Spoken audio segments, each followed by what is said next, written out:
merci soit totalement favorable pour ton peuple. Parce que tu es la parole. Au nom de Jésus, tu es la parole, nous t'avons laissé prier. Amen. Merci les gens, que Dieu vous bénisse. Merci l'église, on peut s'asseoir. Mon pasteur Blanchard qui vous la remercie pour cette digne de confiance. Parce que la chair est chère, merci. Merci aux hommes de Dieu et à notre papa Ngoma. Je pense que vous nous fortifiez et à chaque fois que vous êtes là, ça nous fait du plaisir. Merci beaucoup. Merci à toute l'église parce que vous m'acceptez. J'ai toujours dit, prêcher, c'est question d'être accepté. Si vous n'êtes pas accepté, vous ne pouvez jamais prêcher. J'ai assisté à un culte où toute l'église était sortie parce que l'église n'avait pas accepté le prédicateur. Merci parce que vous m'acceptez. Amen.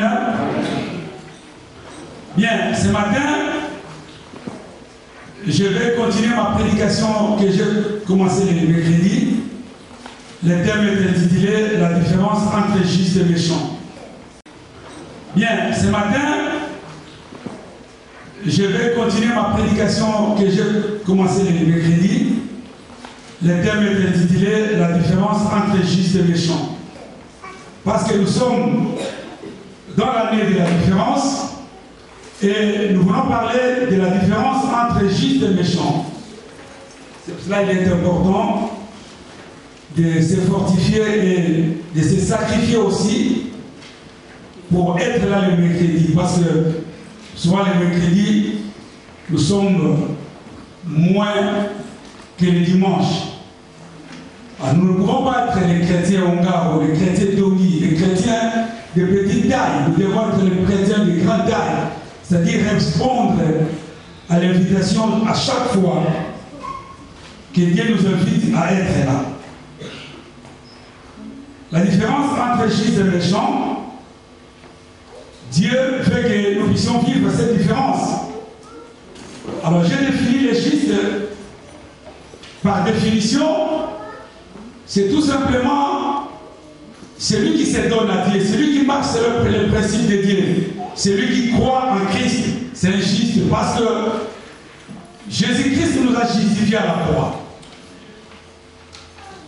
Moi, quand j'entends les gens parler que personne n'est juste dans ce monde, je dis non. Parce que s'il n'y a personne n'est juste dans ce monde, c'est-à-dire que Christ n'a rien fait à la croix. Aussi longtemps il s'est rendu à la croix pour nous justifier, la Bible dit qu'il a pris notre place. Il n'a jamais commis un péché. Mais la Bible dit qu'il s'est fait pécher. Pourquoi? C'était pour nous justifier. Pasteur Jojo Bangoma, le vrai c'est nous sommes justes. Peu importe nos faiblesses. Mais Dieu sait que nous sommes justes. Amen. Un chrétien, c'est injuste. Tu n'es pas chrétien pour rien. Tu es chrétien parce que Christ t'a justifié. Le monde peut te condamner. Les hommes peuvent te condamner. Mais Dieu t'a justifié. C'est pour cela que tu n'es pas ce que le monde dit, mais c'est Dieu ce que Dieu dit. Et un méchant, c'est celui qui marche à l'encontre de la parole. C'est celui qui ne croit pas à la parole. C'est celui qui est le maître de soi-même. C'est celui dont le diable est son maître. C'est celui-là le méchant. Alors Dieu fait la justice. Dieu fait la différence entre nous et ce peuple qu'on appelle le méchant. Dieu l'a dit même dans le livre de Malachie que vous verrez de nouveau la différence entre les justes et les méchants, entre ceux qui me servent et ceux qui ne me servent pas. Ça c'est dans Malachie 3 verset 18.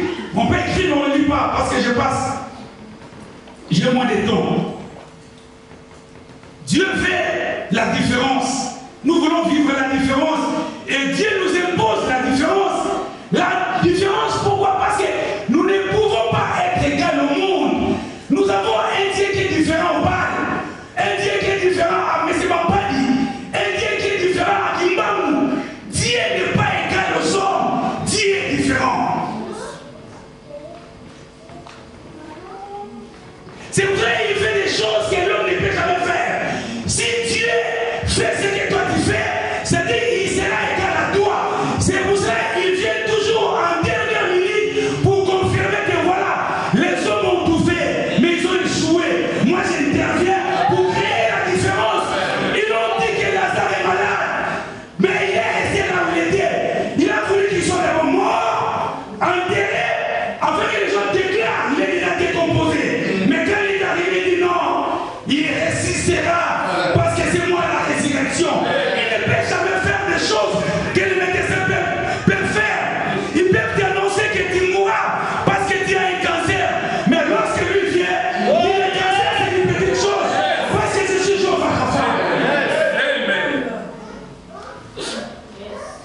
le Dieu de la différence.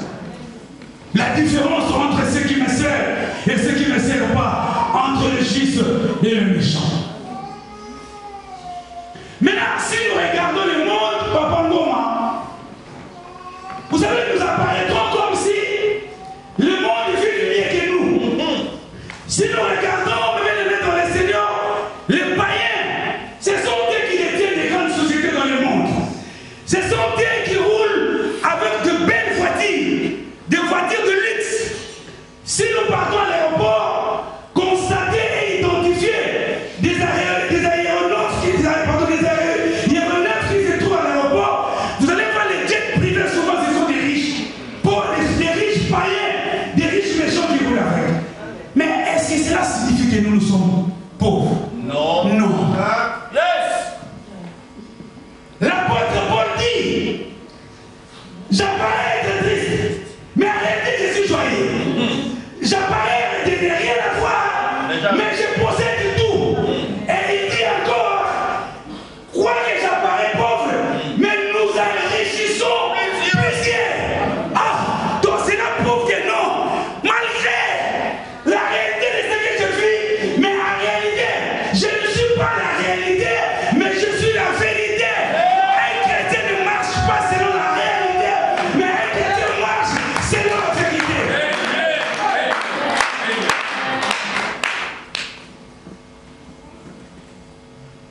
Tu n'es pas malade. Yes. Quoi que le corps souffre, tu n'es pas malade. Quoi que tu prends les médicaments, tu n'es pas stérile. Quoi que l'enfant n'est pas encore là, mais il est là.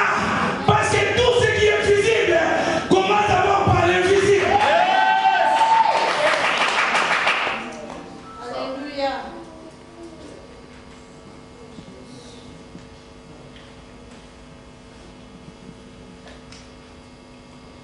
Quelle est cette différence que Dieu nous impose? Quelle est cette différence que Dieu veut de nous? Quelle est cette différence que Dieu veut créer ou Dieu a créé en nous? Est-ce que c'est la différence du matériel? Mais non! Dieu n'est pas un matérialiste. Comment peux-tu croire quelqu'un qui a 18 millions sur son compte, mais qui se suicide?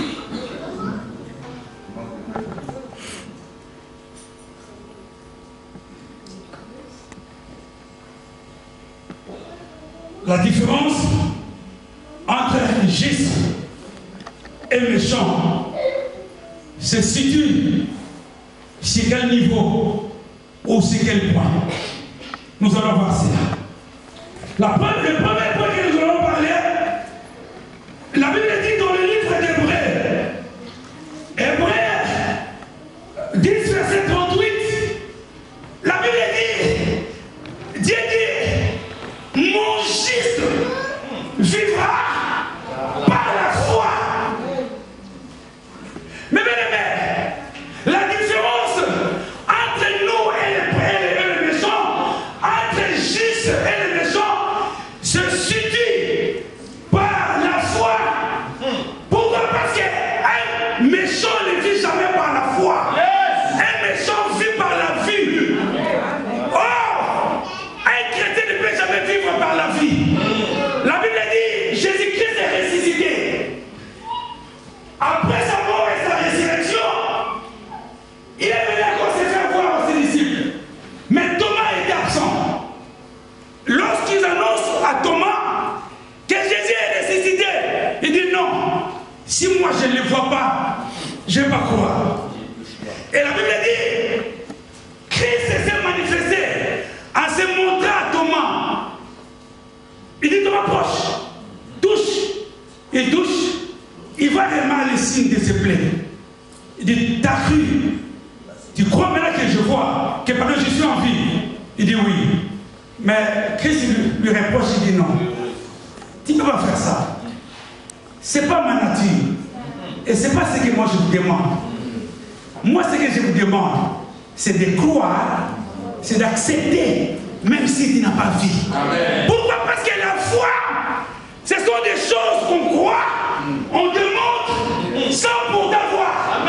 Ce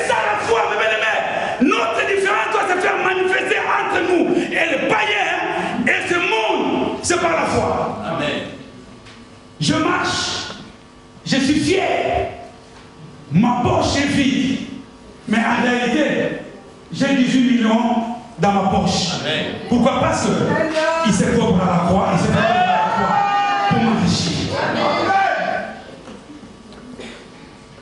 Mon frère, tu peux tout faire si tu n'as pas la foi. Cette année, tu vas avoir juste le compte de la différence. La foi, c'est un élément très important. La foi, mes bien-aimés, c'est ce que Dieu nous demande. Un chrétien vit par la foi. Même si ça ne marche pas, crois que ça marche. Même si tu es malade, crois que je suis en bonne santé. Même si tu vois que la situation est compliquée, crois qu'à la croix, Jésus a tout fait. Même si tu es à la maison, tu vis seul, mais crois que tu es déjà marié. Parce que Dieu est contre la solitude. Il a dit à Abraham, il n'est pas bon que l'homme soit seul.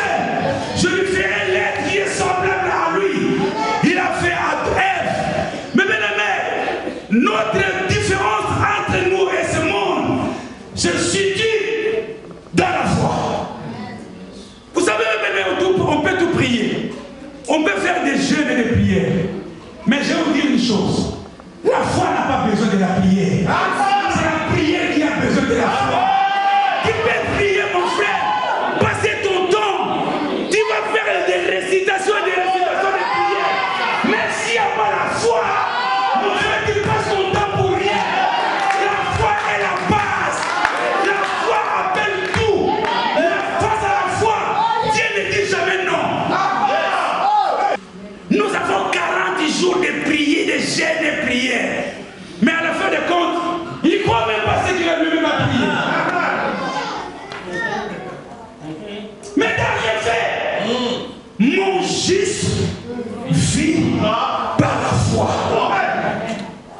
La Bible dit sans la foi, il nous est impossible de lui être agréable. Vous savez, mes bien-aimés, la foi c'est comme une beauté qui attire Dieu. De constater que comment nous c'est un homme beau. Vous savez, tu peux embellir ta figure, mettre les rouges en lèvres, acheter le capello, le brésilien, dépenser ton argent. Mais si tu n'as pas la foi, Dieu te voit totalement moche. Pourquoi? Parce que la foi c'est la beauté qui attire l'homme. La foi, mon Dieu vit par la foi. Mon frère, marche dans la foi. Crois que l'œuvre de la croix, c'est cette œuvre qui t'accomplit. Tout ce que nous croyons dans la Bible, mais bien aimé, si tu n'as pas la foi, c'est rien. Un homme de la foi donne sa dîme tranquillement. Amen. Parce qu'il sait que c'est à Dieu que je donne. C'est pas un homme. Un homme de la foi donne cette offrande sans aucun problème. Un homme de la foi aime. Regardez, j'ai dit à un frère qui ne se parle pas avec un autre frère, je dis qu'il n'est pas un homme de foi. Parce que Dieu te dit, aime même tes ennemis. Toi, tu ne veux pas aimer ton ennemi, mais tu n'es pas un homme de foi. De dire que tout ce que Dieu t'a dit, toi crois et fais-le. Un homme de foi croit même à son ennemi. C'est ça le fléau même des sorciers. La nuit avant de dormir, tu prends un bassin d'eau, tu mets l'eau, tu mets sous ton lit. Pourquoi? Parce que tu empêches les sorciers de venir dans ta maison. Qui t'a dit qu'un sorcier ne passe pas la douche?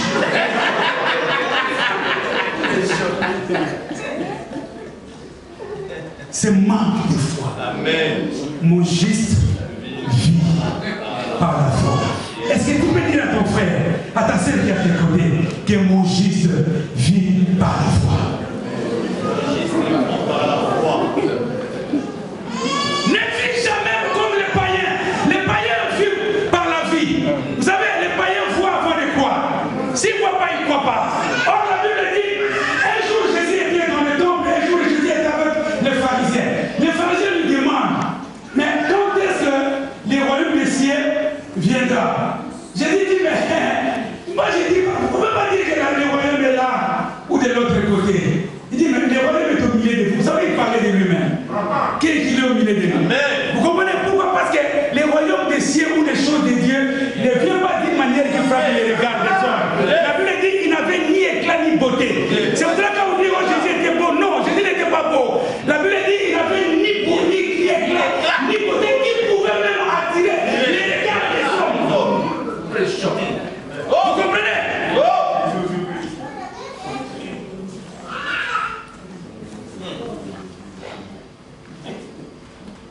Oh yes, mon mari qui tape. Oh non, vérifiez. Lisez les Écritures. Il n'avait ni beauté, ni éclat, qui pouvait même attirer les hommes.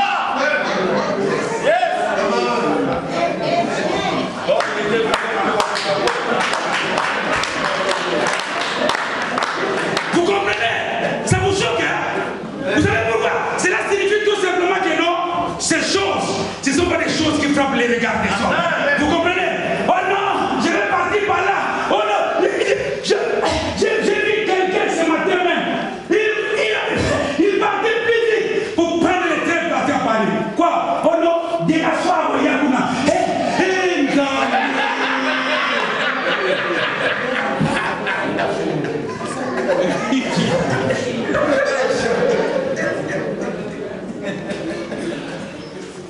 Vous savez, le pasteur, quand j'ai 6 mois, vous savez cet homme que vous voyez là, en lui, il y a tout que toi, tu pars chez Jean-Paul. Amen. Amen. Ah oui. Amen. Amen. Alléluia. Vous comprenez? Amen. Il a tout. Mon juste vivra par la foi. Et le deuxième point, c'était Proverbe 38, Proverbe 10, verset 11. À cette François, ça on peut lire rapidement.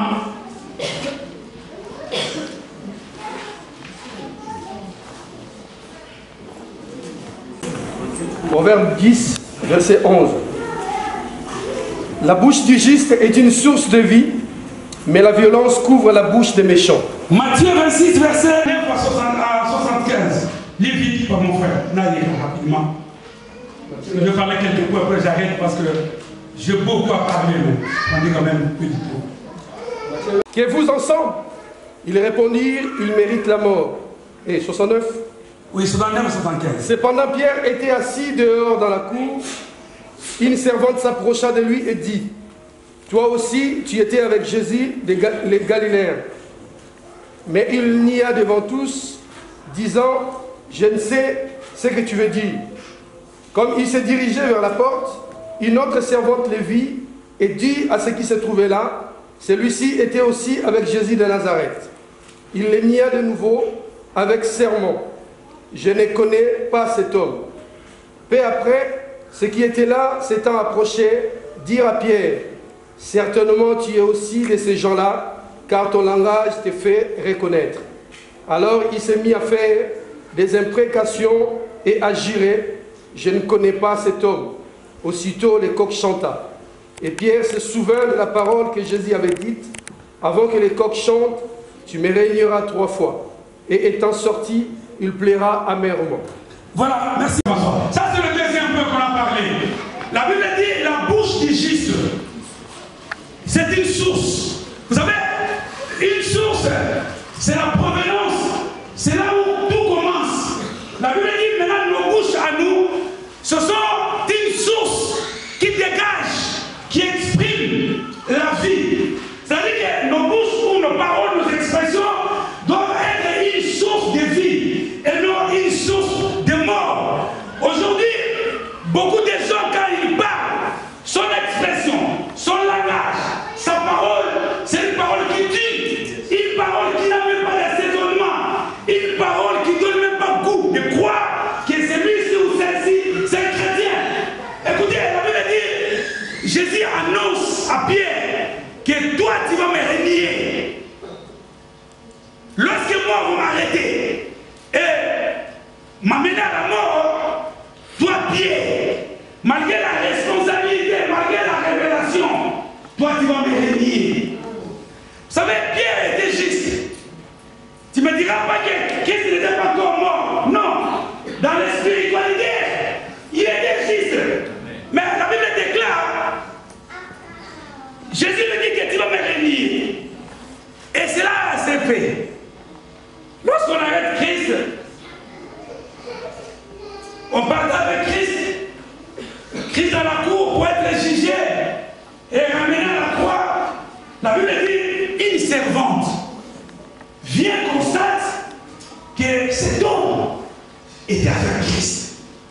Alors là, la Bible ne donne pas Papa Ngoma comment cette dame a pu identifier que Christ, et par que Pierre était avec Christ. Vous savez, à force de vivre avec quelqu'un, on se ressemble avec la personne. Vous comprenez? Vous savez, moi, à chaque fois que je regarde l'ancien François, je regarde le pasteur Blanchard, je vois c'est comme si, sauf à part les teintes, mais sinon, c'est comme si c'est ressemble. Amen. Juste les teintes qui...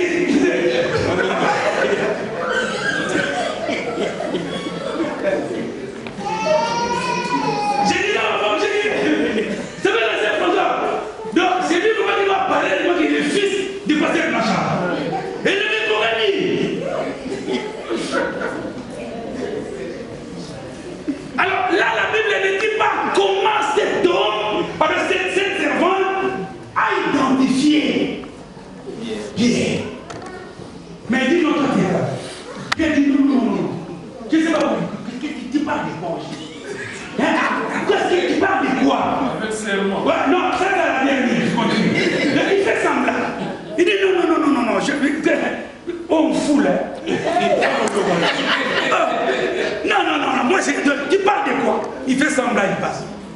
Et la Bible dit quelques minutes plus tard, une autre servante arrive, des servantes. Là, on ne donne même pas encore. Qu'est-ce qui a poussé à cette dame d'identifier Pierre? Il dit, oh, mais toi, non, non, toi aussi tu fais quoi? Parce que là, toi ça, même le regard est un bon moment.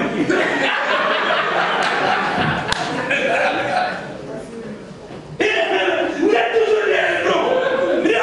Non, moi je ne sais pas même, la Bible dit 2 fois. Et troisième fois, la Bible dit, là maintenant ce n'est pas ni servante, ni homme, mais la Bible dit, l'homme au monde était au millier. C'est-à-dire qu'il y avait du monde là-dedans. On ne donne pas les noms. Maintenant, écoutez ce que ce nom me dit. Il dit, toi seulement. Cet homme. Pourquoi? Parce que ta façon de parler. Vous comprenez? Là maintenant, on identifie maintenant pourquoi on insiste qu'il était avec lui. Et là maintenant, il confirme, hein, parce que les pilotes sont pas des cinémas. Ils ont tout compris que non, après c'est quoi? Il dit non, tu peux dire, la tête n'identifie pas que non. Moi je comprends que toi, c'est François, tu fais partie des passés blancs. Parce que là, les fronts, comme le bien de Roger, c'est-à-dire que tous vos fronts, c'est comme les passés blancs. Là, tu dis non, pas de souci. Maintenant, quand tu marches, tu marches sur le passé blanc. Je sais que Dieu, là, maintenant, tu ne crois pas d'accord. Maintenant, ta façon de parler, prouve que non, tu es affecté. L'expression, un chrétien ne peut parler comme un païen. Comme un, oh, mon amour,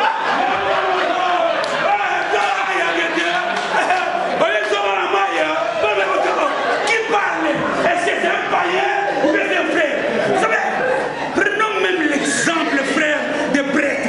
Vous savez, c'est ça quand il parle, tu comprends notre qui parle comment? Non, oui, en tout cas, il a pris. Mais non, tu comprends. Non, demande.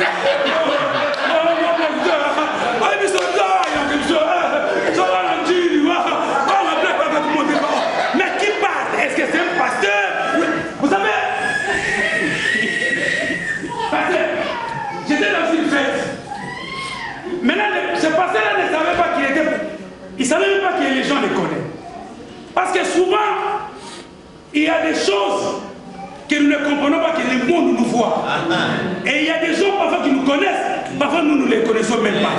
Vous comprenez? Comme un frère m'a dit qu'il sait, un frère, un pasteur, sa vie c'est de draguer les filles. Partout il passe, il drague les filles. Et un jour il drague une femme. Et cette femme la connaissait. Et il appelle à sa sœur. Ah, tu es belle. Ah, c'est bien. Et pourquoi il était marié? Et la sœur lui dit, ah, pasteur, toi si tu fais ça, ah non, j'ai fait ça juste pour te prendre. Oh non, attends, non, j'ai fait ça juste pour te tester. Non. Est-ce que tu es un testeur pour tester quelqu'un? Non. Vous comprenez? Non, notre expression, notre façon de parler doit être assaisonnée. Toi, quand tu parles, tu te blesses. Quand tu parles, tu blesses. Quand tu parles, mais tu n'as aucune bonne parole dans ta bouche. Tu as toujours eu des paroles de négativité. Tu es un grand découragé. Quand tu parles, tu décourages. Tu ne vas même pas arriver. Non, la bouche du juste est une source de vie. Là où le monde parle autrement, un juif doit parler autrement. La Bible dit dans le livre d'Ésaïe, n'appelez jamais conjuration ce que le peuple appelle conjuration et ne craignez pas ce que son peuple crie. Mais changeons notre langage. Ayons le bon langage. Même face à ta fille, face à ton fils, face à ton église, face à ton pasteur, face à tout le monde, ton langage doit être un langage de vie. C'est un langage qui donne la vie. Et la Bible dit, Pierre dit non. Et la Bible dit, il a même renié Christ avec serment. Il dit, voilà, il est là. Je ne le connais même pas. Et la Bible dit aussitôt, les coqs chantent. Quand les coqs a chanté, Pierre se souvient maintenant de ce que Christ lui avait dit, qu'il va mourir. Maintenant, qu'est-ce qui s'est passé? La Bible dit, Pierre, dans le juste, il a compris que non, j'ai commis une bêtise, une erreur, que je ne peux pas me promener de là. Il sort du milieu. C'est-à-dire qu'il n'est pas resté dans l'endroit où il a fait l'erreur. Il sort, et là, il commence à pleurer, et il a regretté. En quelque sorte, il est totalement, il a identifié son erreur, et il est rapidement retourné en Jésus-Christ. Mais un juste et un méchant se différencie dans ce qu'on appelle l'humilité. La Bible déclare l'humilité précède la gloire et l'orgueil précède la chute. Mais un chrétien ne peut jamais être un orgueil. Ça, c'est le troisième point. Face au mal, un chrétien c'est court. Vous savez, il y a beaucoup de gens qui ne savent même pas demander pardon. Beaucoup. J'ai entendu un homme qui disait que les femmes ne demandent jamais pardon. Il dit c'est rare. Donc en quelque sorte, j'ai dit, dans ce cas, les femmes sont des sorcières. Pourquoi? Parce que vous savez, les séquelles ou bien le méthode des sorciers, les sorciers ne demandent pas pardon avant mort. Souvent quand on faisait ce qu'on appelle les kirs d'âme, les sorciers, tous les sorciers qu'on a identifiés, nous ont tous dit que nous on ne demande jamais pardon. Si on demandait pardon, c'est-à-dire on cédait le royaume à une autre personne. Toi qui ne demandes jamais pardon, vous savez, c'est l'acte d'un orgueil. C'est l'acte d'un orgueil. Vous savez, aujourd'hui les Français, ils nous ont quand même facilité beaucoup de manières passer à demander pardon. Désolé. Vous comprenez? I'm sorry. Parfois, tu parles même pas anglais. Sorry. Vous comprenez? Mais jamais tu dis même pas ça. Pourquoi? Parce que tu es une orgueilleuse. Pierre a identifié son erreur. Qu'est-ce qu'il a fait dire? Il retourne. C'est le maître. La Bible dit il retournant et il a pleuré.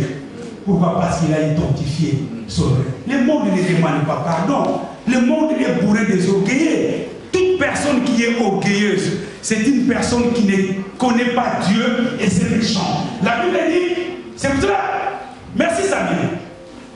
Moi, je confirme toujours mon message lorsque les modérateurs utilisent l'expression de mon message. C'est pareil, même mon message, je Je le préparais depuis. Lorsque le pasteur José approchait le dimanche, j'ai dit à l'hôpital, regardez le message que je prépare. Pasteur Jojo a frôlé quand même de parler ce que moi j'ai déjà préparé. Que Dieu vous bénisse. Vous comprenez? La Bible dit c'est pour cela Dieu l'a souverainement élevé. Vous savez pourquoi? C'était à cause de ce qu'on appelle l'humilité. Vous savez, Christ était capable de tabasser tout le monde qui est venu dans la terre. Vous comprenez? Il était capable. Vous savez, dans le monde, on a des maîtres karaté, on a des maîtres judoka, ou peu importe les maîtres. Mais lui, il n'était pas maître, lui, il était kilomètre, frère. Vous comprenez? C'est-à-dire que personne ne pouvait se caler à lui. Hein. Lui, il était capable. Judas le savait. Oui, Judas le savait, oui. Judas le savait. C'est pour laquelle il a trahi. Il a trahi. Vous comprenez? Et Christ était capable de tabasser tout le monde. Mais, regardez l'unité qu'il a eu, cet homme. Un divin qui a été arrêté par l'humain. Vous comprenez? L'humain vient, il arrête le divin. L'humain prend ses crachats, crache les divins. Et l'humain demande même à dire au divin, est-ce que c'est toi vraiment le divin? Il dit non, c'est toi qui l'as dit. Vous comprenez? C'est-à-dire que Jésus a revêtu l'humilité, mais bien aimé dans le Seigneur. C'était pour créer la différence entre le monde et le monde. Amen. Tu ne peux jamais être une orgueilleuse. Tu ne peux jamais, même aimé dans le Seigneur, vivre dans l'orgueil. Tu vas te tuer toi-même. Vous savez, j'ai dit toujours, si tu vas précipiter ta mort, revêtir l'orgueil. Tu vas mourir avant. Pourquoi? Parce que la gloire est réservée toujours à une seule personne. C'est Dieu. Amen. Mais lorsque tu es un orgueilleux, en quelque sorte, tu dis, moi, je me suffis à moi-même.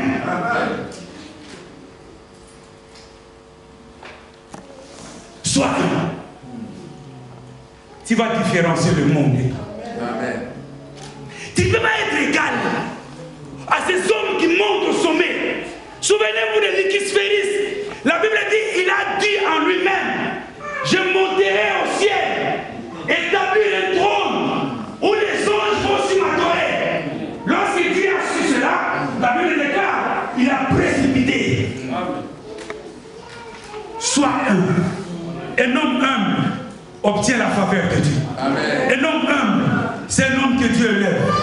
Un homme humble, c'est une personne humble, c'est la personne que Dieu, mais bien aimé dans le Seigneur, élève pour créer la différence entre méchant et injuste.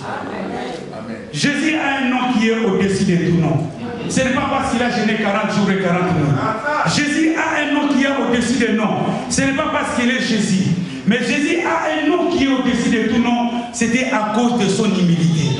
Un Dieu qui s'est fait chair pour venir sauver le monde. Un Dieu qui a libéré le trône pour venir te sauver. C'était à cause de cette humilité que Dieu l'a souverainement élevé. Vous savez, parce qu'on parle de souverainement élevé, ça dit qu'il n'y aura personne qui peut être égal à cause de son humilité. Ça bien soit humble. Marche dans cette humilité. Tu partiras au sommet. Vous qui êtes là, mes frères et sœurs, avec l'orgueil, nous n'irons pas loin. Vous comprenez? Vous savez, beaucoup de gens, papa, maman, beaucoup de gens qui sont venus qui viennent à l'église par l'orgueil. Vous comprenez? Vous savez pourquoi? Bien habillé. Vous comprenez? Qualité, très tranquille. Tout le monde aujourd'hui, la bête pas mot, la savane pas mot. Vous comprenez? Il ne comprend même pas que non, il est dans l'orgueil et il ne sait même pas que tout ça, Dieu est contre ces choses. Vous comprenez? C'est-à-dire qu'il prie, et puis il commence à prier. Oh Seigneur, merci. Je te dis merci parce que tu m'as donné l'argent. Et Dieu faut qu'il soit un orgueilleux. Vous comprenez? Et voir même il chante des langages. Il parle d'une autre manière, même dans son langage, il m'a donné l'orgueil. Seigneur, je te dis merci. Parce que moi je ne comprends pas.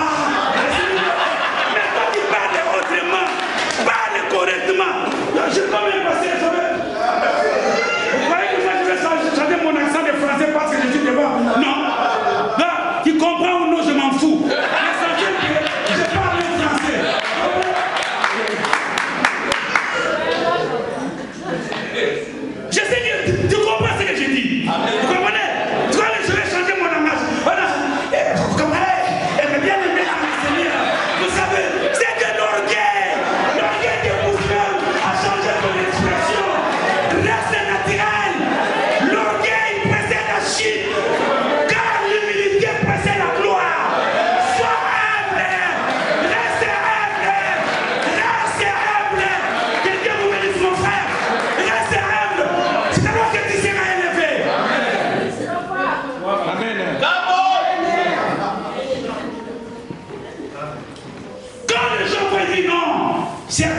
chrétien.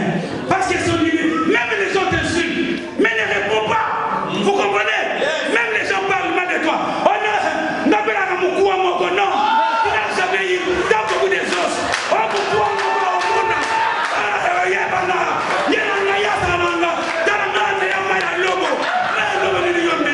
c'est de l'orgueil. Reste humble, même si les gens t'insultent. Reste humble, même les gens te parlent mal. Reste humble, même t'insulter. Reste humble. C'est un orgueil qui sera élevé. Un mal n'a jamais été résolu par un mal.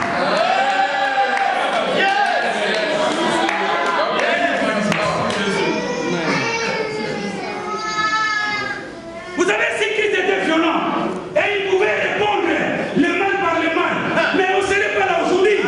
Vous comprenez? Mais à cause, ça c'est la semence de l'humilité. C'est la semence de l'humilité qui fait vraiment comme un docteur, qui fait vraiment passer par la passer. C'est-à-dire qu'à cause de cette humilité que j'ai une famille que vous êtes. Amen. Amen. Ça c'est bon.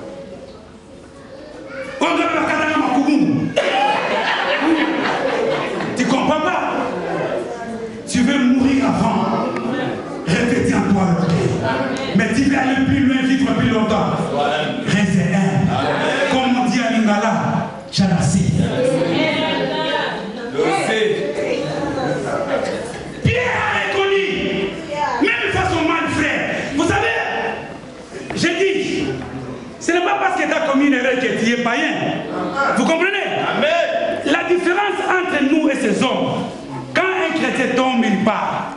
Mais quand un païen tombe, il part. Mais quand un chrétien tombe, il revient. Vous comprenez? Vous savez, moi, parce que j'ai commis du mal, moi je vais fuir bien. Non. Parce que le pardon, c'est tout, vous comprenez mieux. Une autre personne. C'est la même chose. Oh non, alors ça a mis l'église en mot.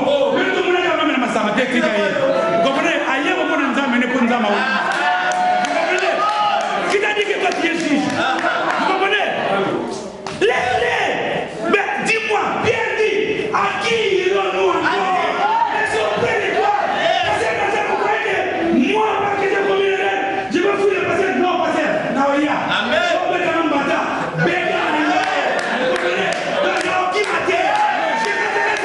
C'est ça l'œuvre, c'est ça la différence entre chrétien et païen. Mais quand un païen tombe, il dit, ah, je m'en fous. Vous comprenez? Orgueil. On ne les voit plus, on les voit plus. Il est parti. Pourquoi? Parce que c'est un orgueilleux. Il ne comprend rien que non. Les pardons ne se trouvent pas loin de Dieu, mais les pardons se trouvent auprès du Seigneur. Amen.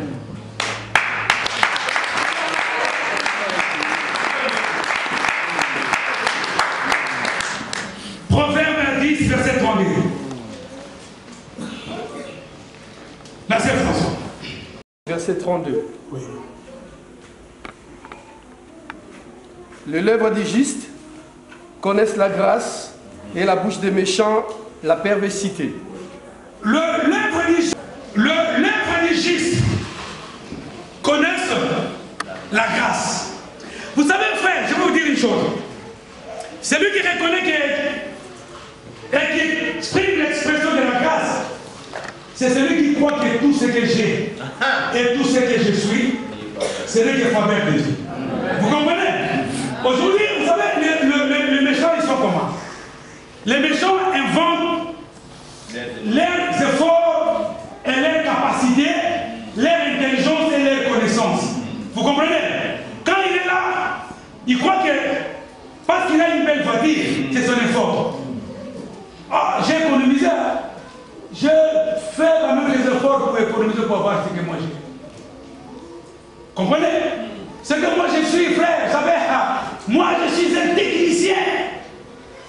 C'est-à-dire que tout ce qu'il invente à lui, c'est ses efforts.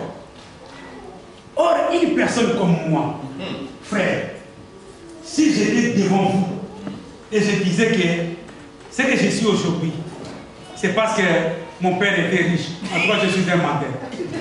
Vous comprenez? Un pauvre maçon qui partait au travail à pied, qui venait, maman Olga, avec un bout de Thomson. Vous savez, mon père partait au travail. Quand ils mangeaient la gamelle, ça, là, il n'y avait pas la gamelle. Hein. Vous comprenez? C'était les maléois. Vous comprenez les maléois? C'est ces mamans-là qui viennent faire des petits restaurants à côté des gens qui travaillent dans des chantiers. Et ils savent qu'ils vont manger. Ils avaient des cahiers. Et mon père mangeait ça. Et quand il revenait à la maison, avec son bout de poisson, il ramenait pour nous. Pourquoi? Parce qu'il a mangé ce que non, je vais manger un bout et l'autre je vais ramener pour mes enfants. On a vécu la vie comme ça. Vous savez, et vous croyez que moi je vais dire que non, ce que moi je suis, c'est moi. Non, la bouche du juste dégage, exprime l'expression de la grâce. Vous comprenez? Pourquoi? Parce que je ne peux pas dire que je... Vous savez, même ne pas donner les offrandes, c'est l'expression de dire que non, ce que moi j'ai, c'est à moi, c'est mon effort. Même ne pas donner la dîme, c'est l'expression de dire que non, ce que moi j'ai, c'est moi. Mon frère, si Dieu ôtait le souffle de ta vie, mais demain matin tu ne partiras pas au travail. Vous comprenez? Le fait de ne pas croire que ce que moi je suis, ce n'est qu'une expression de la grâce. C'est ça que je veux dans le Seigneur, c'est être confondu aux méchants. Tu es né à Kisenji, toi, tu as vendu les beignets, ma soeur, tu le sais. Tu as déjà été malade au Bélam Kouangi, au Bélam, c'est-à-dire que tu as été malade, toutes les formes de maladie. Vous comprenez? Mais regardez quand tu t'exprimes, c'est comme si c'était ton effort. Tu ne connais même pas que Dieu t'a guéri. Vous comprenez? Donc tu parles avec beaucoup plus de reconnaissance, avec l'arrogance même. Tu ne comprends rien. Vous savez, regardez. C'est ma grande sœur. Elles sont deux. L'autre, je ne la vois pas. Il y a ça à passer. Vous savez, cette sœur que vous voyez là, c'est celle. Ils nous ont tabassé, c'est celle que vous voyez là. Vous comprenez? Vous croyez que moi je peux dire aujourd'hui que je menais une bonne vie? Non. Elle sait comment on a vécu. Elle sait comment nos familles nous ont hébergés. Elle sait. Et je dis, pasteur, c'est la grâce que j'ai, c'est quelque chose. Comment? C'est lui qui m'exprime de la grâce. Injuste, la bouche du juste exprime la grâce.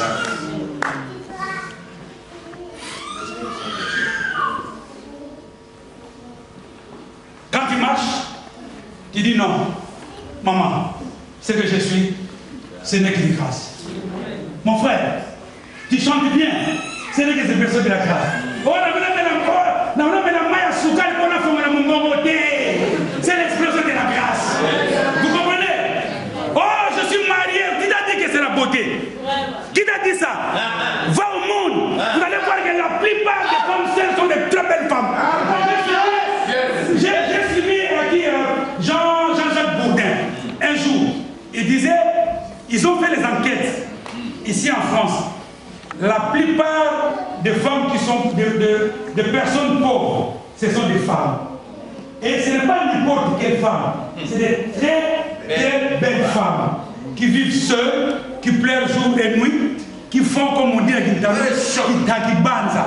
C'est-à-dire, ils sont là, ils réfléchissent jour et nuit. Pourquoi? Parce qu'elles sont malheureuses. Et elles sont de très belles femmes. Vous comprenez? Et toi, tu es dans un mariage, tu penses que non, c'est ta beauté. Non, c'est l'expression de la grâce. Est-ce qu'on peut acclamer le Seigneur?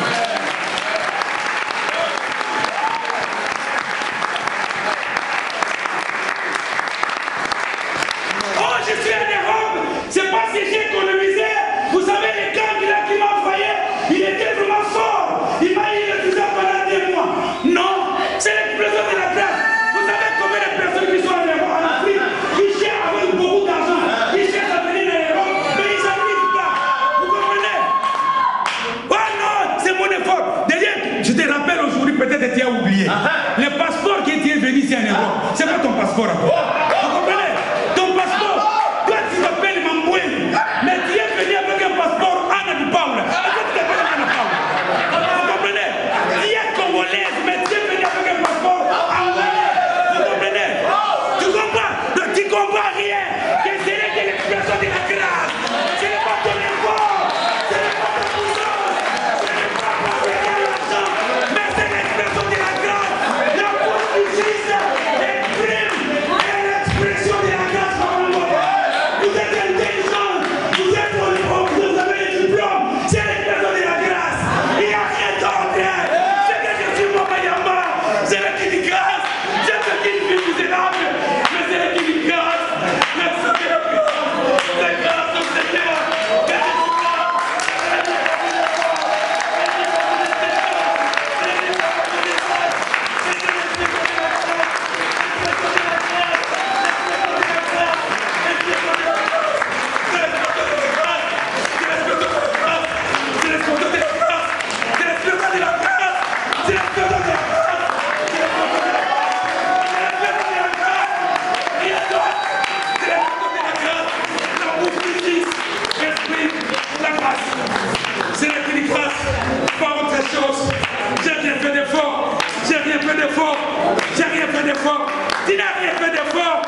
exprime la grâce. C'est le monde qui s'élève pour dire qu'il se suffit. Mais pas moi, pas notre pasteur, pas l'évangéliste Blaise. C'est l'expression de la grâce. Vous savez, je suis parti visiter cet homme à l'hôpital. Lui, mourant. Les gens disaient même qu'il avait le sida. Les gens disaient même qu'il avait le cancer. Tout ce que les gens disaient n'était pas la réalité, ce n'était pas la vérité. Mais la réalité, il était malade. Vous savez, quand les médecins venaient, ils disaient à cet homme que tu vas mourir, que tu es totalement malade. J'étais là, je voyais. Et les gens disaient, même ici à Créé, qu'il est mourant. Mais regardez aujourd'hui, c'est un bon homme. Vous comprenez? Il est là.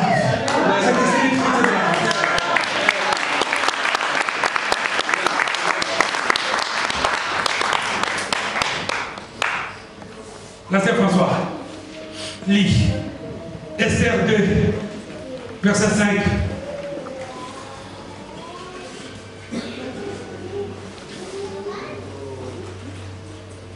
Ça vient Esther 3, verset 2 à 6. Et verset Blaise, 8, verset. Bon, ça va continuer ça. L'ancien François, Esther 2, verset 5. Et là, ça vient Esther 3, verset 2 à 6, puis verset 8 à 9. Verset 5. Il y avait dans Suse, la capitale, un juif nommé Mardochée, fils de Jaïr, fils de Chiméi, fils de Kis, homme de Benjamin. Je suis à 5 là. Oui. Alors, c'est comme Esther 6, verset 11. J'ai beaucoup à dire, mais je vais m'arrêter là.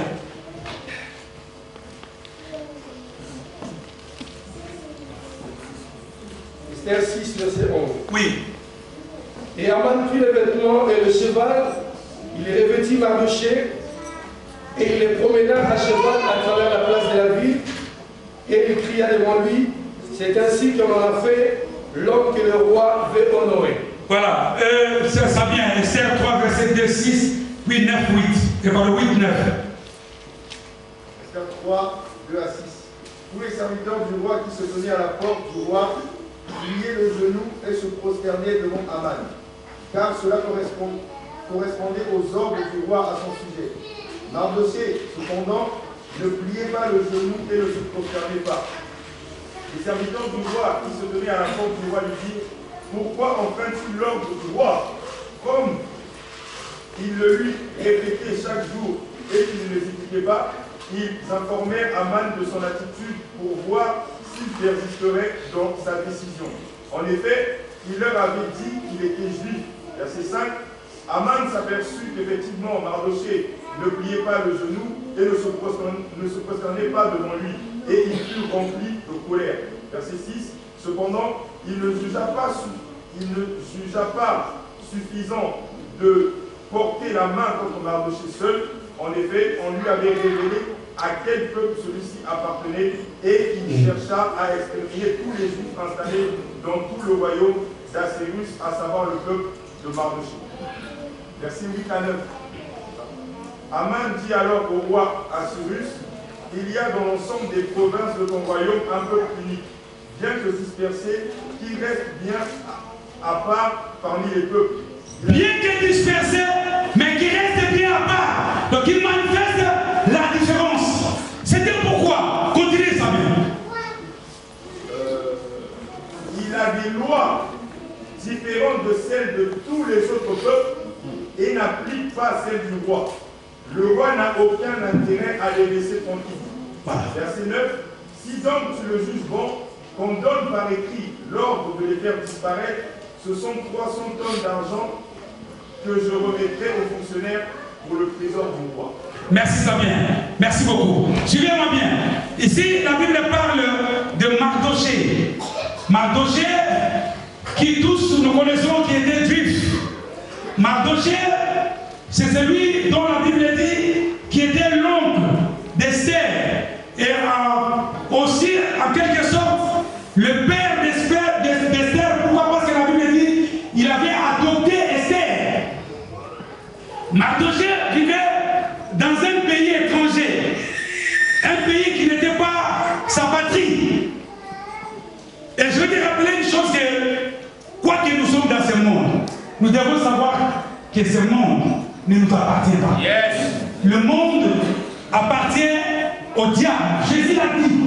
Il a dit, pardon, le diable lui-même a dit à Christ que tout ce que vous voyez dans ce monde m'a été donné. Et Jésus, un jour, la Bible déclare, lorsqu'il priait, il dit, Seigneur, je le laisse, il appartient, ce monde ne t'appartient jamais. Et Mardochée vivait dans un pays étranger où lui-même savait qu'il était étranger. Et ce pays avait ses lois, ce pays avait ses principes à un moment. Et la Bible dit, le chef ou le numéro 1 de ce royaume ou de cette nation avait donné confiance à une personne qu'on appelle Aman. Et il a dit, Aman, toi tu es le responsable de diriger ou de contrôler ce peuple. Et d'ailleurs, fais quelque chose pour que moi, lorsque je sors de chez moi, du palais royal, tout le monde qui se trouve tout autour de la route ou tout autour du palais va s'agenouiller. Et la Bible dit, une loi a été votée, une loi a été mise en place. Lorsque le roi Moma passe, tout le monde agenouille. Vous savez comment Moma? Je connais le monsieur, il vient de décéder, les pasteurs, on le connaît. Les pasteurs de tout mal. Vous savez, le premier jour où j'avais vu ces pasteurs en Angola, j'avais dit, est-ce que les gens comprennent? C'est le corps met sur le pot, là. Lui, il était quand il entre. Lui était quand il entre comme ça, pasteur blessé. Là, toute l'église a gêné. Personne n'était restant comme ça. Donc il passe, et si vous voulez se rendre comme là où se trouve le pasteur Blanchard, c'est comme ça que je vais partir. Je ne peux pas marcher comme ça.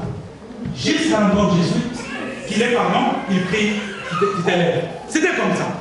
Et je me demandais, est-ce que ces gens connaissent quand même les principes? Et la Bible dit, le roi avait donné l'ordre que lorsqu'il sort dans son palais, tout le monde se mettait à genoux.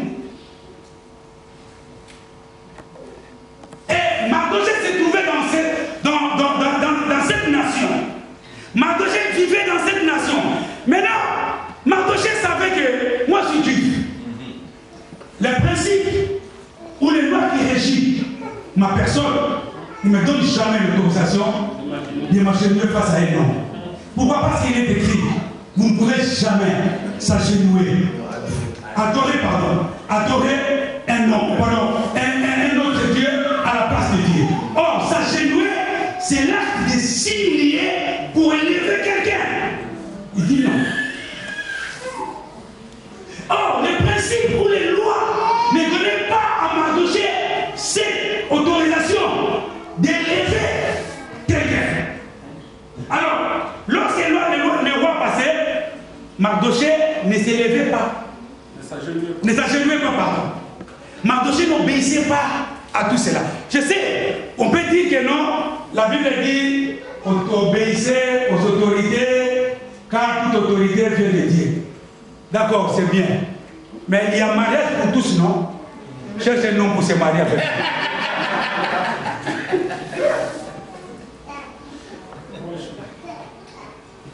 Il y a aussi ce qu'on appelle la loi des gènes. C'est œil pour œil, dent pour dent. Mardochée savait que le seul et l'unique à qui moi je peux élever. Vous savez, la façon dont ce peuple s'agenouillait face au roi, c'était une façon d'élever cet homme.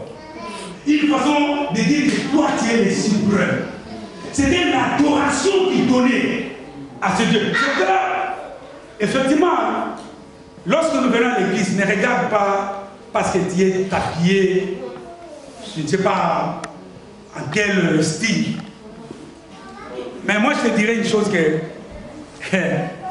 dans ce monde, il n'y a aucune personne qui a été bien habillée ou qui s'est bien habillée plus que Christ.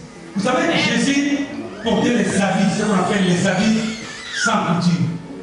Toi tu portes parfois des livrets, tu portes des Versace, tu portes je ne sais pas quelle marque des habits.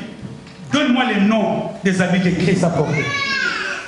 Comprenez? C'est sans couture. C'était pour créer la différence. C'est vrai, lorsqu'on dit adorer, mais agenouille-toi. C'est l'expression d'adorer le Seigneur.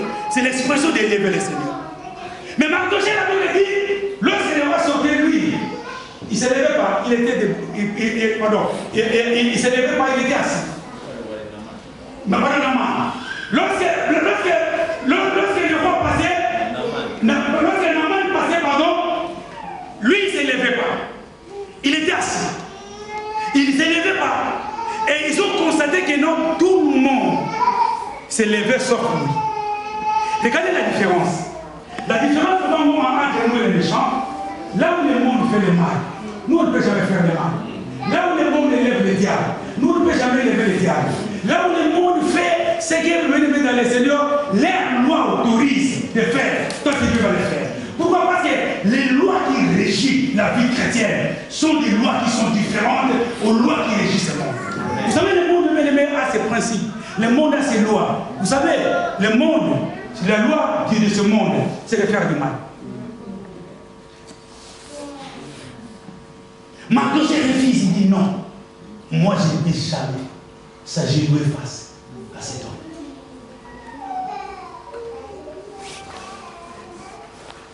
Là où on fait le mal, toi tu fais. Là où les gens n'obéissent pas, Dieu, toi tu n'obéis pas. Là où les gens parlent mal même de ton pasteur, toi aussi tu parles mal. Là où les gens sont assemblés pour dire du n'importe quoi, toi tu es là. Vous savez, il y a des gens même qui regardent le film porno, ici même, là. Tu es conscient que tu regardes ça. Il y a des gens même dans le Seigneur qui font le mal, comme les païens. Or, nous avons une loi qui nous régit. C'est une loi qui fait fonctionner la vie chrétienne. Cette loi s'appelle Jésus-Christ de Nazareth. C'est la parole. Marchons selon la parole. Vous savez, la Bible dit Mardochée, il était juif. Il savait qu'un juif ne peut jamais marcher selon les principes de ce monde. Pourquoi? Parce qu'ils avaient leur loi. Tu n'auras pas un autre Dieu devant toi. Tu ne feras pas ceci, tu ne feras pas cela. Mardochée savait que... Vous savez, quel courage que tu as, mon frère, de prendre même le courage d'aller draguer une femme que toi tu sais qu'elle est mariée. Vous comprenez?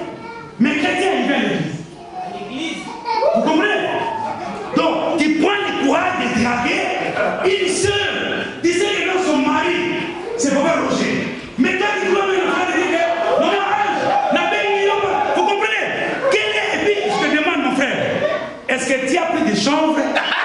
Quel est ce courage pour t'as pris des degrés de pourcentage et l'effet de ce courage, frère? Vous comprenez? Or, la Bible dit qu'il n'aimera jamais, tu ne vas jamais draguer et aimer une femme d'autrui. Vous comprenez?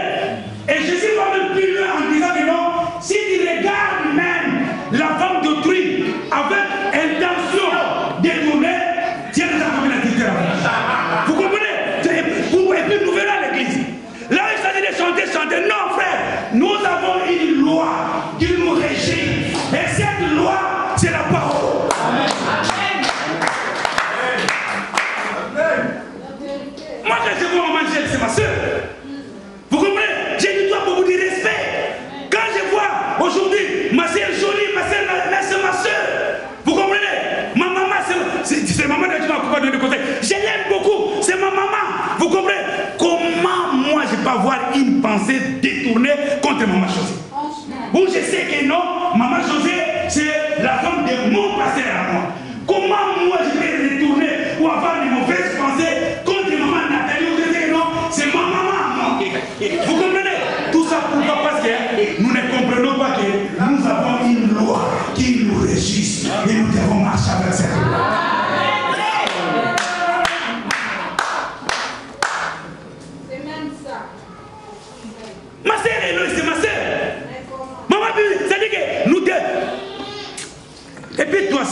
quand même. Les frères s'expriment. Oh non, non, maman, comment m'a dit? Non, dénonce-les. Vous comprenez? Vous savez, écoutez, dans l'âge de Noé, il y avait des loups, il y avait des brebis, il y avait des serpents, il y avait toutes espèces d'animaux. Et parmi tous ces animaux, il y avait des animaux qu'on appelle des animaux carnivores. Et il y avait aussi des animaux qu'on appelle herbivores. C'est-à-dire qu'il y avait des animaux qui mangeaient des herbes. Et il y avait qui mangent des herbes. Il y avait des animaux qui mangent la chair. Les lions, quand ils regardaient, quand il a regardé la gazelle, il a fait. Il a vu quelque part de rougir pour prendre la gazelle. Là, il s'approche pour dévorer la gazelle. Et la gazelle dit, oh mon frère, bas la terre. La loi qui nous régit ici. On va laisser calmer tranquille. Il ne pouvait rien faire. Et pourtant, il a fait, il dit non, non, non, non. Notre loi ici ne te permet jamais de me bouffer. Vous comprenez? Fais cela, ma soeur. Lorsqu'il a rien de faire, la loi qui nous régit ne te permet jamais toi de me draguer. Parce que nous sommes dans l'âge. C'est contrôle entre nous.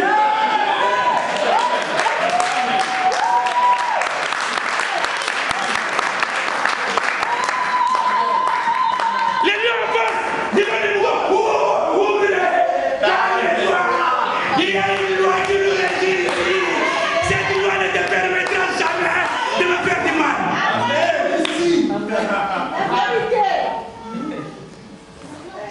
Oh, il m'a parlé mal. Il a fait dire, oh mon frère, ne va pas te chamailler. Va dire tout simplement, mon frère Jojo, papa Jojo, je t'aime beaucoup. Ce que tu as dit, ça ne m'a pas aidé. Vous savez, quand on a commencé la vie chrétienne, papa du moment, on avait des expressions qu'on utilisait. Quand le pasteur Blanchard me fait du mal, et que je vais partir demander au pasteur Blanchard, je n'ai pas pour lui demander, pasteur Blanchard, toi tu as dit ça, non. Si on fait, il y avait l'expression qu'on disait, pasteur Blanchard, vous vous souvenez, on disait, maman Eloy, vous ne m'avez pas aidé, aidez-moi. Vous comprenez? Et là, maman Eloy se souvient directement que non, j'ai parlé moi du papa Seigneur, et directement maman Eloy dit, papa, excuse-moi pour papa si j'ai mal fait, et on est chrétien. Vous comprenez? Regardez, toi tu es chrétien. Vous savez que la loi qui nous régit ici ne te permet jamais de haïr ton frère. Hein? Vous comprenez? La loi qui nous régit, qui ne peut jamais.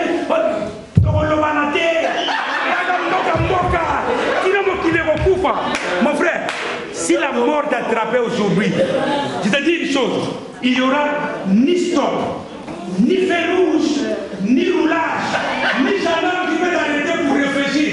Directement avec 180 km/h à l'enfer.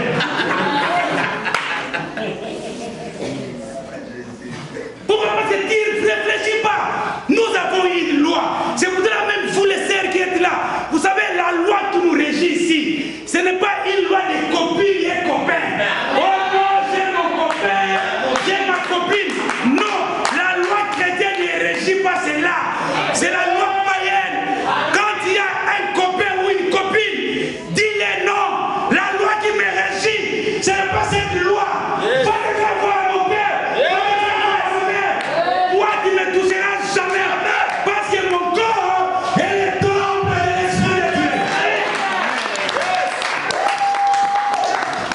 Comment le monde va mettre combattre la Sainte Vallée d'Amen?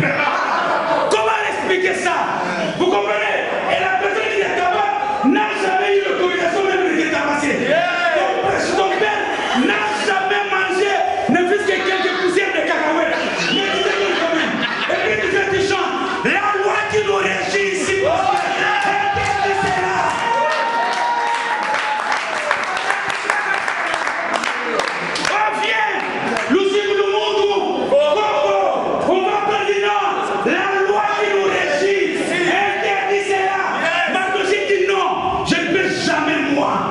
S'agenouiller à adorer cet homme. Pourquoi? Parce que la loi qui me régit dit tout simplement lever. Le roi et le Seigneur, celui qui vit et qui règne à jamais.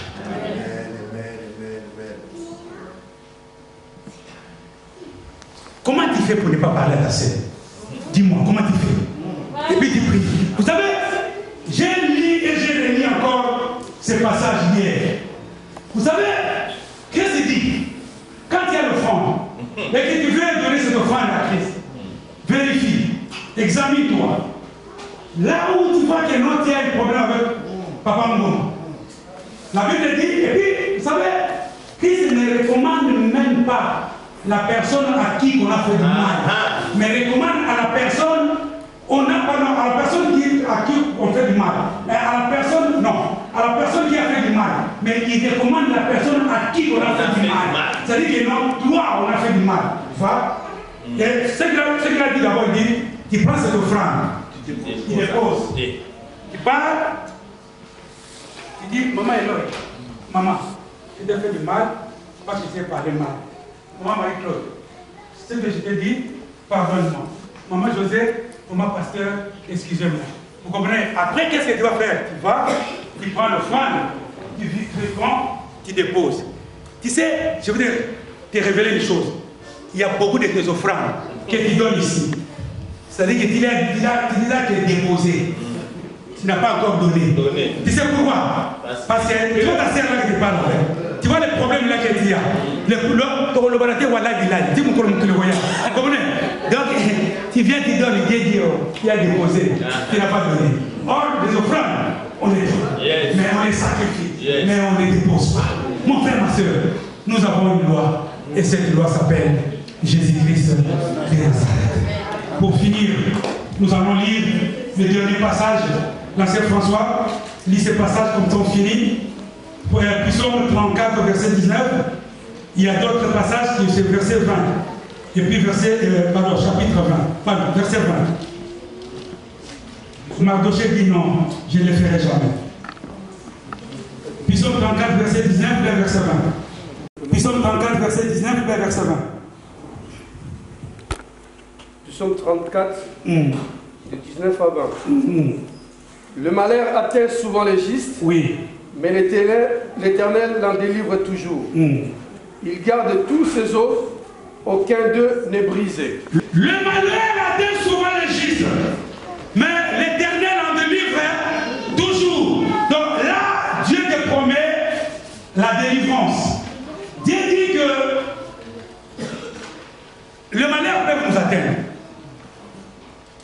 Un frère qui me disait que le oui, c'est la réponse de Dieu, et le non peut aussi être la réponse de Dieu. Pourquoi? Parce que lorsque le non arrive, que Dieu te dit non, cela ne signifie pas que c'est non. Cela signifie tout simplement que le temps n'est pas encore arrivé. Pourquoi? Parce que même si la promesse tarde, attends. Alors, lorsque ça ne marche pas, mets ça dans la tête que non, les malheurs atteignent le juste. Mais, qu'est-ce qu'il fait Dieu? C'est Dieu qui délivre maintenant les justes.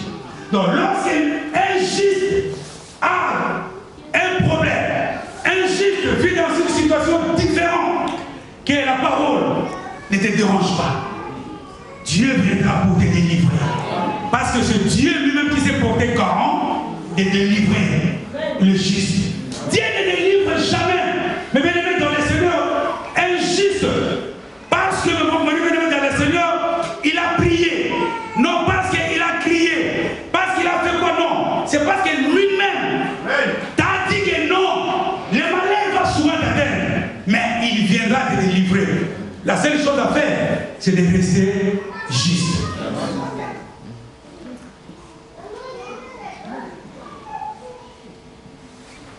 C'est pour cela ne sert pas. Ne donne pas l'accès au diable. Qui t'a dit que parce que tu n'as pas de papier, il faut faire n'importe quoi? Le malheur atteint souvent les justes. Mais la délivrance, c'est lui qui nous élève. Il nous a promis la délivrance. Vous comprenez? Ne fasse pas du n'importe quoi pour les papiers. Ne fasse pas du n'importe quoi pour la maison. Ne fasse pas n'importe quoi parce que tu es en Europe. L'Europe passera. L'Europe peut laisser un tremplin. Le monde passera. Mais Christ restera. Yes. Reste sur place. Il viendra te délivrer. Vous savez, je vais le témoigner du pasteur. Et je connais ces pasteurs, je connais cet homme. Ce pasteur qui avait un enfant autiste.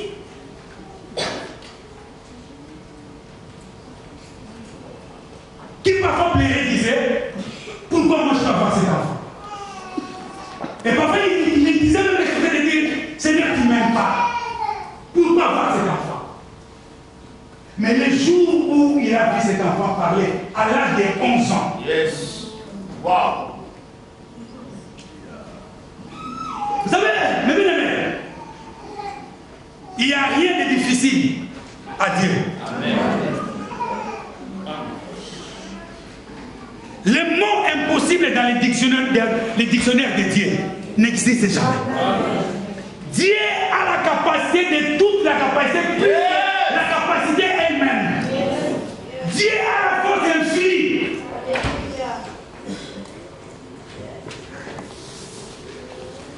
Ne fais pas n'importe quoi. Le malheur atteint souvent les justes, mais le Seigneur l'en délivre toujours. La délivrance est réservée aux justes. Lorsque le monde plaît, il cherche la solution dans des fétiches. Lorsque le monde plaît, il cherche la solution aux hommes. Lorsque le monde plaît, il cherche des solutions dans des pratiques occultes. Mais nous, Dieu nous a dit, maman, Dieu nous a dit, les hommes de Dieu, mon frère Frédéric, le malheur atteint souvent le juste, mais la délivrance, c'est lui. Ce n'est pas les hommes, ce n'est pas la force humaine, ce n'est pas les humains, mais c'est lui. Quand il vient, il délivre. Même les sorciers parlent. Jamais ils n'arriveront à dire non parce qu'il a délivré. Il a envoyé ses disciples. Il dit allez dans le village qui est à côté. Moi j'ai besoin de se manifester et pratiquer la voie. Lorsque vous allez arriver là-bas, vous allez voir un animal, un petit animal, un anneau qui est attaché. Mais lorsque vous allez les détacher, vous allez voir maintenant les gens qui contrôlent sa vie. Les gens qui l'ont attaché, ils viendront vous voir. Qu'est-ce qu'ils diront? Qu'est-ce que vous faites là? Dites-le tout simplement. Laissez-les en a besoin. Oui, lorsque ta délivrance viendra, les gens diront, est-ce que c'est vrai que c'est lui? Dis oui, c'est moi. Pourquoi? Parce que le Seigneur a besoin de toi. Lorsque le mariage viendra, ils diront non, il avait des rides. Comment il vient de se marier? Dis oui, parce que le Seigneur en a besoin. Lorsque la délivrance de Dieu vient, même si les hommes crient, même si les hommes parlent, ils peuvent gêner, ils peuvent tout dire, mais la délivrance vient. Pourquoi? Parce que la délivrance de Dieu a été promise pour tout son peuple qui sont justes.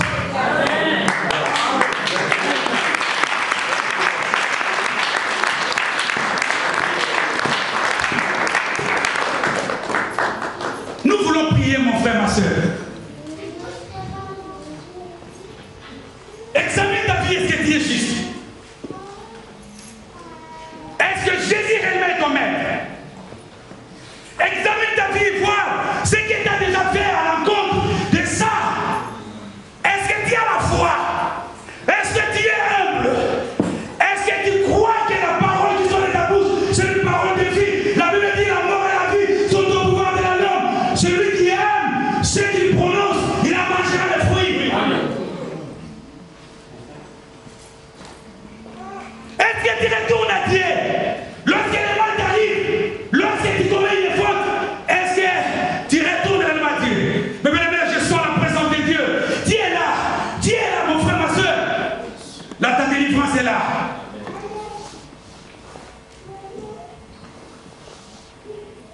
La différence entre les justes et les méchants. Dieu nous a promis cette différence. Et nous voulons la vivre. Lève-toi, Lottie. Nous voulons prier.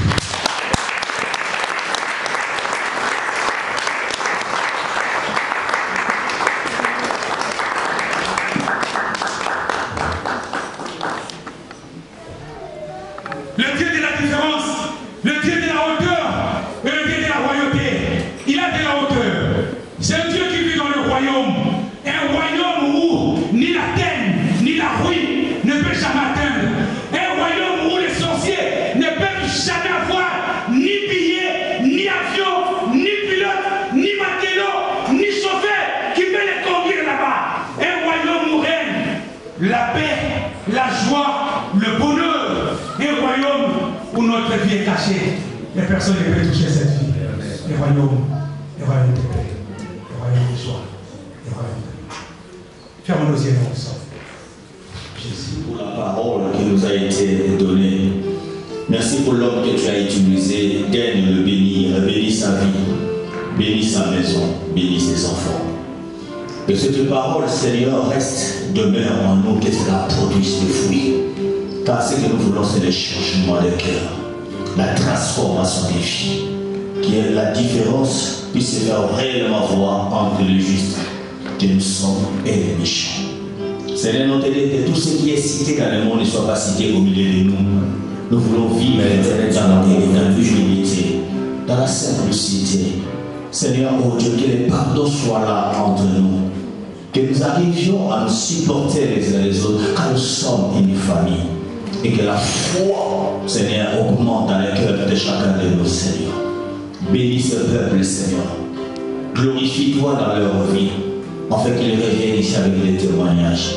Là où ça n'avait pas encore marché, tu l'as dit que le malheur atteint souvent les justes. Mais l'Éternel, tu l'en délivres toujours. Je proclame la délivrance sur ce peuple. Au nom de Jésus. Que tous les maux quittent vos vies. Dans le nom puissant de Jésus-Christ. Je bénis cette semaine. Et je bénis tout ce qui était au programme. Et je bénis tous tes projets. Et je bénis tous les programmes de la semaine. Au nom de Jésus. Ainsi nous avons tous prié et nous disons Amen. Que Dieu vous bénisse et bon dimanche. Saluons les uns les autres.